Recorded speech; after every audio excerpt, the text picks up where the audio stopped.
Radiation therapy नंतर शरीरात आपले काय बदल होतात हे आज आपण आजच्या व्हिडिओमध्ये समजून घेऊया.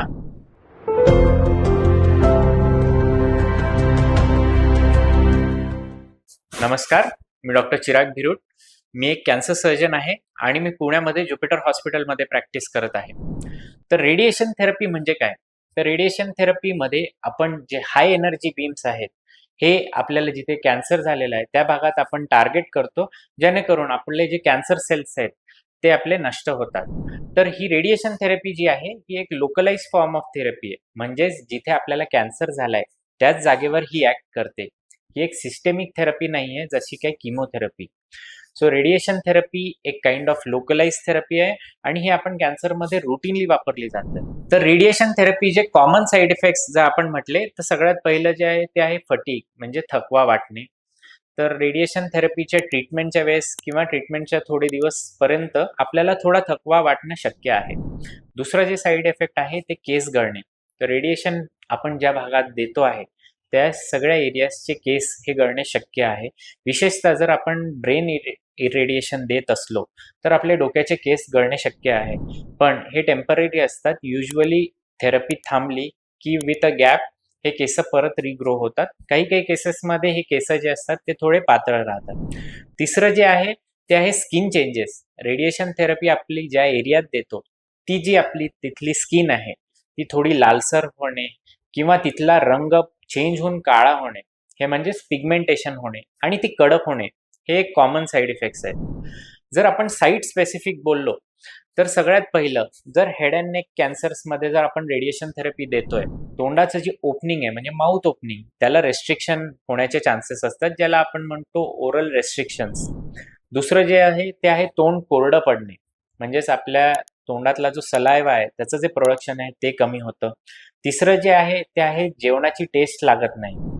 किंवा चौथं जे कॉमन साईड इफेक्ट असतो रेडिएशनमध्ये तो असतो की जेवताना गिळायला त्रास होणे.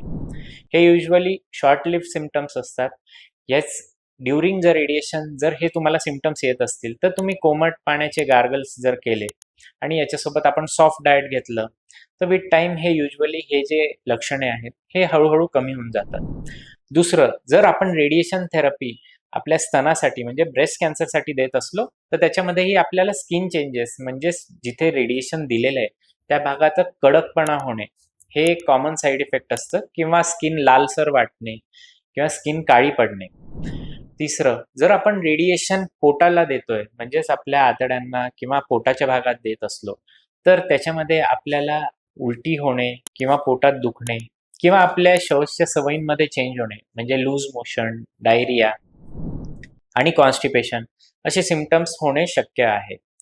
जर रेडिएशन थेरपी आपण पेल्विक भागात म्हणजे खालच्या भागात पोटातल्या जर देत असलो तर ह्याचे साईड इफेक्ट्स बऱ्यापैकी असतात, कारण आपल्याला लघवीला थोडं त्रास होण्याची शक्यता आहे, ज्याच्यामध्ये आपण म्हणतो रेडिएशन सिस्टायटिस. किंवा आपण जर रेडिएशन पेल्विक भागात देतोय तर अंडाशयाच्या अफेक्ट होण्याची शक्यता आहे, ज्याच्यामुळे आपल्याला फर्टिलिटीला पुढे प्रॉब्लेम येऊ शकतात. तसंच आपली जी स्त्रियांसाठी पिरियड्स जे आहेत ते इरेग्युलर होण्याचे चान्सेस असतात आणि पुरुषांसाठी पण स्पर्म जे आहेत ते स्पर्म प्रोडक्शन अफेक्ट होण्याची शक्यता आहे. त्याच्यामुळे जर रेडिएशन आपण पेल्विक भागात जर देत असलो तर आपल्याला पहिले फर्टिलिटी प्रिझर्वेशन आणि या गोष्टी आपल्या ऑन्कोलॉजिस्टशी डिस्कस करणे गरजेचे आहे. तर रेडिएशनचे जर आपण लॉंग टर्म साईड इफेक्ट्स बघितले तर सगळ्यात पहिलं जे आहे ते स्किन स्टिफनेस, म्हणजे स्किन खूप कडक वाटते किंवा तिथले सेन्सेशन्स जे आहेत ते सगळे अफेक्ट होऊन जातात, किंवा जी स्किन आहे ती पिगमेंटेड म्हणजे ती काळ्या रंगाची होऊन जाते, असे सिम्पटम्स असण्याची शक्यता आहे. तसंच over a long term fertility जी आहे ती पण आपली अफेक्ट होऊ शकते. आणि खूप लॉंगर ड्युरेशन जर आपण म्हटलं तर रेडिएशन इफेक्ट एक इटसेल्फ एक थोडं रिस्क फॅक्टर असतं काही काही for developing a second malignancy also.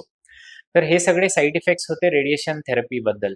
जर तुम्हाला याच्याशी रिलेटेड काहीही डाऊट असतील तर तुम्ही आम्हाला खाली कमेंटमध्ये विचारू शकता. थँक्यू.